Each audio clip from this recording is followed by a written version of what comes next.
రేయ్ ఇంకా డబ్బులు కానీ బంగారం కానీ ఏమైనా ఉంటే చెప్పు. బాబు ఉన్నాయని నువ్వే తీసుకొచ్చుకున్నావు కదా బాబు, నన్ను వదిలే బాబు, నా దగ్గర ఇంకేమీ లేవు బాబు. బాబు ఏంటి బాబు నీ తండ్రి లాంటి కొంచెం స్విచ్ కట్టేసి వెళ్ళిపో బాబు, నీకు పుణ్యం ఉంటుంది బాబు, కట్టే బాబు.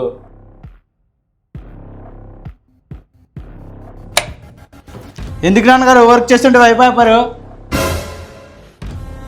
ఎందుకు నాన్నగారు అంతమంది వైపించి చెప్తారు? ఈడెవడా పట్టుకొని రండి. సయ్యా